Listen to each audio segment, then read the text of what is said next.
Happy Father's Day! I'm Lights Camera Jackson. Welcome to LCJ Live, your source for breaking box office news plus inside entertainment info and uncensored opinions from me. That's what you came here for. Hey, check this out. This incredible Incredibles poster. I've had it for 13 and a half years. It was hung up in a room in my house, then I had it in storage, had to bring it back out because Incredibles 2 with my man Dash has broken the animation box office record for an opening weekend with $180 million. Wow, it smashed the record. Say goodbye, Finding Dory. Pixar topped Pixar. Incredible for this to happen. $40,000 per screen average. Incredibles 2 is everywhere. It's all over the country. It's the movie that everybody is talking about. $180 million is tremendous. I predicted this. I predicted months ago 150 would be easy money. Easy money to make $150 million. And then, as it was building and building and building in popularity, and realizing that there hasn't been a major animated movie out in 3 months, that an animated movie hadn't yet crossed $50 million this year, that hadn't happened in almost 20 years, that every single family was going to want to go see Incredibles 2. Look at that, $180 million. Maybe it'll end up being higher when the actuals are released tomorrow. Maybe it'll be closer to 185 or 190. This is a huge win for Disney. This is a huge win for Pixar and for writer-director Brad Bird, who needed this after Tomorrowland was a bust back in 2015. That's the live-action film with George Clooney from Disney that he made that really didn't do so well with audiences and with critics. I really liked Incredibles 2. I think it's probably number 5 Pixar movie of all time. I think in a lot of respects it is better than the first Incredibles movie. It's more modern. It's more edgy. It's even more compelling. Now, I know there's been a bit of a controversy surrounding the film because of the strobe lights. There are a number of scenes in the film that feature very, very bright lights, and they're affecting people with epilepsy, people with sensory issues, and so they're asking movie theaters to now put a disclaimer that there are several moments in Incredibles 2, one scene in particular, that feature extremely bright lights right in your face. But, you know, I think Brad Bird and Disney, they understand that, but they really can't edit those scenes out of the movie. Unlike Show Dogs from a couple weeks ago where the controversy there and they could edit out those scenes, you really can't do that for Incredibles 2. But look, this movie is fun, it's energetic, but very sophisticated. I loved Incredibles 2. At Don_Joiny, thanks for joining us here on LCJ Live. Incredibles 2, biggest animation opening weekend ever, and for a great movie. If you loved the first Incredibles that came out in November 2004 and you haven't seen this yet, what are you waiting for? Go to the theater to see it this weekend. And it's very appropriate that Pixar and Disney decided to release this on Father's Day weekend because much of the story surrounds the relationship between Bob Parr, Mr. Incredible, and little baby Jack Jack. Jack Jack steals the show. I read that Brad Bird had originally come up with one of the critical scenes in the movie involving Jack Jack and a certain animal creature. He had that as an idea for the first Incredibles movie, but it didn't work then, and it definitely works here now. At Bread Herity, congrats to Brad Bird. Yes, this is a huge win for him. Will we see Incredibles 3? We'll have to see what Disney and Pixar want to do, but I would not be surprised. Look, 4 of my 6 favorite Pixar movies of all time are sequels. And that doesn't matter to me. Toy Story 3, Toy Story 2, Incredibles 2, and Cars 2. They are 4 of my favorite 6 Pixar films of all time. For the most part, in this case, the sequels have worked. Finding Dory wasn't quite as strong. I appreciate Monsters University, but didn't like it as much as Monsters, Inc. Cars 3 is good, but it's the weakest of the 3. But those 4 Pixar sequels, including Incredibles 2, have really worked. And Incredibles 2 smashing Finding Dory's record. At Chris Blom, thanks for joining us here on LCJ Live, talking about Incredibles 2. What an incredible weekend. Also in theaters, Ocean's 8 came in second, about $20 million. Tag. Oh gosh, I hated Tag. Tag is probably the worst movie of the year so far. Because it's offensive, and it's not funny, and the concept just doesn't work. Tag, however, did manage to make $14.6 million this weekend, which I think Warner Brothers is kind of okay with that. That's not a terrible number considering the competition it went up against, but it does not deserve to make that much money. No. Now, several other Disney movies ended up in the top 12 this weekend because they're paired up with Incredibles at drive-ins all over the country. Solo, a Star Wars story, made another $9 million this weekend. Avengers Infinity War, $5.3 million. Even Black Panther still, made a little bit of money at some of the drive-ins. But the big one here, A Wrinkle in Time. It's been out on DVD for almost 2 weeks.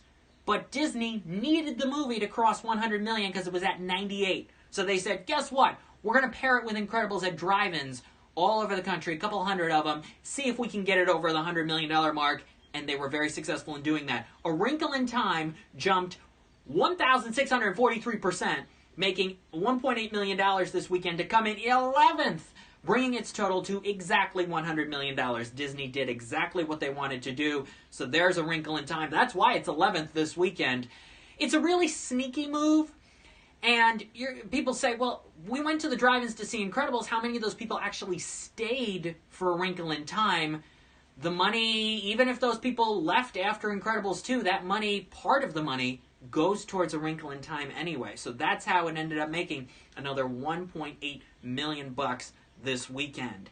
And another high-profile movie kind of came out of nowhere. Actually, two of them. Superfly, a remake of an older film, opened on Wednesday, made $6.3 million Friday to Sunday, about $8.5 million since Wednesday.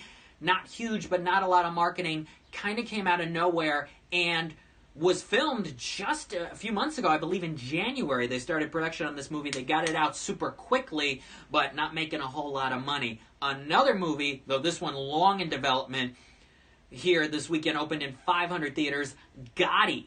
The John Travolta movie where he plays Gotti, $1.7 million to come in 12th place. It was in 500 theaters, though unfortunately none around here. And if I had some time over the weekend, I would have been curious to see the Gotti movie because from what I heard, John Travolta's pretty good, but the movie itself is terrible. So maybe it'll come around here next weekend. We'll see what happens, but $1.7 million on about 500 screens. Again, if you're just joining us here on LCJ Live, did you see Incredibles 2? Oh, at Brett Harity, Tag sucks. Yeah, Tag wasn't good. Did you see Tag? Did you see Incredibles 2 this weekend? Make sure you comment here. I'll read some of the comments right here on the air. Hey, MTV Movie Awards is tomorrow night at 9 o'clock on MTV. But yet, it took place yesterday. Award shows don't do that anymore. I don't know why they decided to do that, but apparently that happened. The MTV Movie Awards was yesterday at the Barker Hangar in Santa Monica. Now, the Barker Hangar, I have been there several times, I think 5 times, because that's where the Critics' Choice Awards is held every year. The Barker Hangar is an airport. It's at the Santa Monica Airport. And it is a really cool place to have an award show because it's this big, wide open space, this big room, and you can put whatever you want inside. And I like being there. It's large. It is wide open. You get to roam around. A lot of cool stuff to do. But the MTV Movie Awards was there yesterday. The show's not on until tomorrow night at 9 o'clock. So everybody's had to, keep hush-hush on who the winners were last night. All we know for sure are 2 things. 1, Tiffany Haddish was the host. And 2, Chris Pratt is receiving the Generation Award for his movies, obviously tying into Jurassic World opening up here next weekend. So that is tomorrow night at 9 o'clock. I've got some of my picks at lights-camera-jackson.com who should win in many of the categories. Now, they have combined movies and TV together, but I've chosen who I think should win out of the movie choices for many of the categories, including Ready Player One. At DJ Ricopo, went and saw Incredibles 2 with my cousins last night. We all loved it. Nice. At The Shiva Awakens, Incredibles 3. Hey, I wouldn't be surprised. At Zap92519, thanks for joining us here on LCJ Live. I would not be surprised about Incredibles 3. Glad you enjoyed Incredibles 2. And also the Pixar short beforehand, Bow, was a really interesting way to start off the night. It's a deep, emotional story that, like Incredibles 2, if you're under the age of 10, I don't think you're going to get much of what's going on in that short. Different, similar but different to many of the other recent Pixar animated shorts. Will I be at the Critics' Choice Awards? Yes, I'll be back whenever it is. It might be January, it might be December, it might be a Sunday, it might be a Thursday. We'll see what happens, but I will be back at the Critics' Choice Awards whenever it is this coming award season. At Wolf Pup, thanks for joining us here on LCJ Live. I'll be back at the Critics' Choice Awards. And with the MTV Movie Awards, we'll see who wins tomorrow night. Ready Player One, I'm pulling for you. Still one of my favorite movies of the year. It's in a couple major categories. We'll see what happens from the Barker Hangar. We will see a pre-taped award show tomorrow night at 9 o'clock. One of the biggest actors of our time, of all time, is Kevin Costner. You've seen him on the big screen. You've seen him on some television shows, miniseries like Hatfields and McCoys. He's back this Wednesday on Paramount Network's new drama series called Yellowstone. And I think a lot of people are anticipating this because it's so Western. It's about land preservation. It's a family drama. But also, this comes from Taylor Sheridan. He's the guy behind Wind River, one of my favorite movies of last year. Should have been up for so many awards, was a victim of the Weinstein Company situation. Wind River, and the screenwriter, Oscar-nominated screenwriter of Hell or High Water. It was a good screenplay. I didn't love the movie as much as Wind River, but a good screenplay, Hell or High Water. So Taylor Sheridan is behind Yellowstone. It's on the Paramount Network. Now, if you're not familiar with that name, this used to be Spike TV. So if you're on DirecTV, I think it's 241. That is Paramount Network. Yellowstone premieres this Wednesday at 9 o'clock on the Paramount Network. I think a lot of older people are going to want to watch. They love Kevin Costner. I got a new blog piece. It's going to be up Tuesday at lights-camera-jackson.com. Talking about how Kevin Costner has kind of had this resurgence over the last couple of years. He won the Screen Actors Guild Award Best Ensemble Award as part of the cast for Hidden Figures. I think he should have been a supporting actor nominee. He gave a great performance in that film. And he had a key supporting role in last year's Oscar-nominated Molly's Game alongside Jessica Chastain and Idris Elba, written and directed by Aaron Sorkin. There's a critical scene in that movie. At Brett Harity, my girlfriend loves Kevin. Yeah, he's one of the great actors of our time and a very nice guy. I had the chance to meet him a couple years ago. There's a key scene in Molly's Game between Kevin Costner and Jessica Chastain. It's a good scene, especially the way Costner delivers his lines, but the editing on that was too rough. It's disappointing to see something like that as I was watching that. I was like, oh, this is good, but the editing is so bad on this. The different shots, the Jessica Chastain's hair is in different places. It is really too bad to see. But I think Kevin Costner is still as popular as he used to be, and I think a lot of people are going to tune in to Yellowstone this coming Wednesday night at 9 o'clock on the Paramount Network. Again, if you're just joining us here on LCJ Live, incredible opening weekend for Incredibles 2, $180 million. Yesterday was quite a sports day. How about Phil Mickelson? Whoa, he hit a moving ball. But then he kind of, justified his reasoning at the press conference afterwards. He was just like, I've wanted to do this so many times before. I just finally did it. But it definitely was the trending topic on Twitter for sure at the U.S. Open. Phil Mickelson hitting a moving ball. It was his birthday yesterday as well. And a big sports day personally. I went to the Albany Empire arena football game. If you're out there and you like arena football, this was quite a production. There were pyrotechnics everywhere. Everything had a sponsor. There were so many games. The crowd was energized. This was at the Times Union Center. And it was electrifying to see, and an extremely close game. Because the Albany, New York Empire was facing off against the Philadelphia Soul out of Pennsylvania, out of Philly, and Albany lost by 1 point at the very end, at the very last play of the game, which stunned everybody. Philadelphia Soul won 75-74. And speaking of sports, At the Shiva Awakens wants to know, who are you rooting for at the World Cup? I'm going to be quite honest. I'm not a soccer guy. Haven't been following much of the World Cup. I know it's going on right now, but I'm not a huge soccer person. Maybe that's why I really didn't love the Rio movies, because I know they took place in Brazil with the World Cup surrounding them and everything.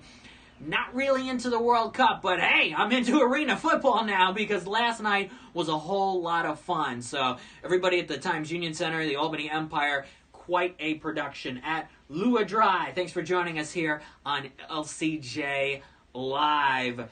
Happy Father's Day. If you need something to do this Father's Day, it's a beautiful day around here, but if it's not so beautiful in your neck of the woods, go to the movies. Take your dad to see Incredibles 2. I did that 14 years ago. I think you'll have a great time.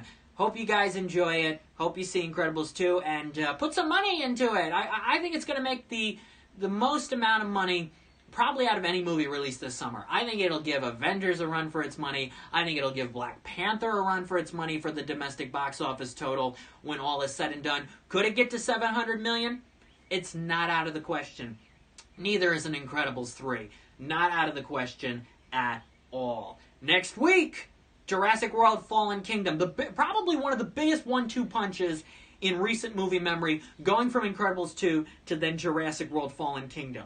Will we have to wait another 14 years for Incredibles 3? Probably not. But I'd say that might be maybe 6 or 7 years, or maybe sooner if they try to get Incredibles 3 going. With Jurassic World Fallen Kingdom, it's a huge 1-2 punch. Is Jurassic World going to make $200 million like the first movie did, Jurassic World 2015, in its opening weekend? Something's telling me no. My gut says it'll come close. Maybe 165, but I don't think it's going to do it. I think because it's been out overseas the past 2 weeks, the reviews have been mixed. I don't know, with coming off Incredibles, it's going to be tough for families to want to go immediately again to another movie right away. Maybe I'll be wrong, but too many times I've predicted that a sequel to a very popular original film would do significantly more in its opening weekend. Now look, that's what happened with Incredibles, but in many other cases like Ted. I thought Ted 2 was going to be a tremendous hit. That didn't happen 3 years ago. So, something's telling me Jurassic World Fallen Kingdom is going to fall short of $200 million, but I wouldn't be still surprised if it did $200 million. Regardless, the next weekend is going to be huge yet again. If Jurassic World makes $200 million and Incredibles could still make another $100 million, we're talking top 2 movies in America combined $300 million.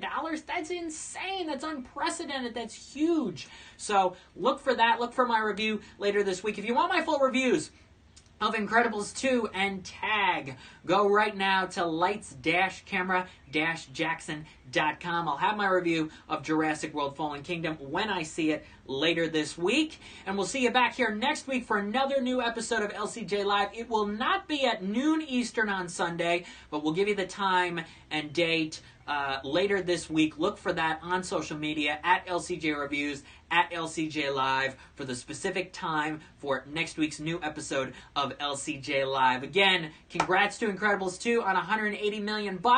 Happy Father's Day to everybody out there. Enjoy the nice day. Enjoy the week. I'm Lights Camera Jackson. Thank you for watching LCJ Live.